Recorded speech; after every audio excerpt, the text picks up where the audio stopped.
Hey, it's Vicky, and today I'm here to talk about the books I am planning to read in April.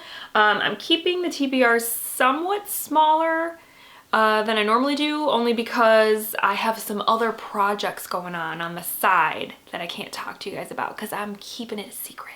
But so I'm working on a couple of things behind the scenes that you will eventually see.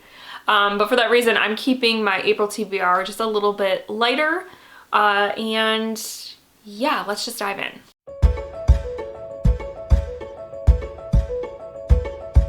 So first up, I have a book that I need to complete that I started in March and didn't quite finish, and that is Hearts in Atlantis by Stephen King. I have at this moment only listened to the first novella in here. There are, I think, 4 other stories, and they're all sort of interconnected, dealing with the Vietnam War. I really enjoyed the first story. It was really good, but I just haven't completed it yet. So I will be working on this one first thing in April. Next up, I'm going to be reading a book that is going to fulfill the Buzzword Reading Challenge for April, which is to read a book that has some sort of emotion in the title. So I'm going to be reading Kingdom of Fear. The subtitle is Loathsome Secrets of a Star-Crossed Child in the Final Days of the American Century by Hunter S. Thompson. So this is Hunter S. Thompson's memoir, talking about growing up in Kentucky, his crazy life, because he did have a pretty crazy life. He was a pretty crazy man. And yeah, I love Hunter S. Thompson's writing, and I am looking forward to hearing about, from his perspective, because I have seen a lot of like documentaries and things like that that center around Hunter S. Thompson and his crazy exploits. But I'm looking forward to hearing it from the man himself. So I will be reading this one in April. The next book I'm going to read is on my Kindle, so it's going to be my Kindle pick for April, and it's also going to fulfill one of the prompts for the Books in the Freezer reading challenge that I'm taking part in this year. It's going to fulfill the prompt to read a collection by a single author. So I'm going to be reading Full Throttle by Joe Hill. I have had this on my Kindle for a very long time, and I don't know why I haven't read it, because I always say Joe Hill is one of my favorite authors. Like, I would probably put him in my top 5.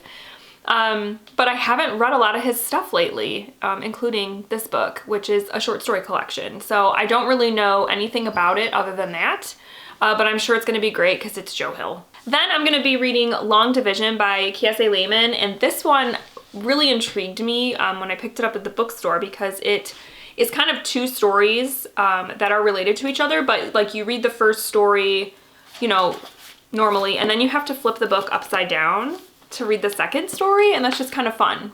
I don't know, and different and unique. But this centers around a teenage boy who he becomes kind of like an overnight internet sensation. Like, he does something, he does something, I'm not sure exactly what, but somebody was filming it and they posted it on YouTube and the video went viral. And it sounds like it wasn't something pleasant, like something that he really wanted the world to see, but there it is. And so after this event, he gets sent to rural Mississippi to live with his grandmother for a little bit. And while he's there, like I said, it's a small rural town where a little girl had recently disappeared. And that's kind of where the second story comes in. But what kind of ties it together is our main character, while he's there, he comes across this book called Long Division, and it doesn't have an author. And as he starts to read it, he sees that the main character's name is his name. But this book takes place in 1985, and it is currently, the current day or current time is 2013. So that's kind of weird. And then the second story, I think, centers around how I don't know if it's that he helps find this missing girl or find out what happened to her or what, but somehow that's the connection, is this book and this missing girl. So it just sounds really intriguing and unique, especially like the fact that you have to like flip the book to read it. That's kind of fun. So, and Kiese Lehman is an author I've been wanting to try, so I'm really looking forward to this one. And then the last book that I am hoping to read in April is a historical fiction, I think is what this is classified as. It's Washington Black by S.C. Edogayan. I don't know if I'm saying that right. I apologize if I'm saying that wrong. But this one deals with a young boy named George Washington Black. He's 11 years old, and he is a field slave on a plantation. It doesn't say specifically. So this is like pre-Civil War era. And he is on this plantation and is chosen to be the manservant to his master's brother. And he's very nervous, scared about this, obviously. And his new master is a naturalist. He's really into nature and traveling. He's also an abolitionist. And then somebody, a man is murdered, and Wash, as he goes by, basically they accuse him of killing this man. So he and his master, whose name is Christopher Wilde, are on the run. They are basically running around the east coast of the country trying to avoid the law. And I think the book is just sort of about that. And I'm assuming it's also going to explore their dynamic because at this point, like, it's like master and servant sort of thing.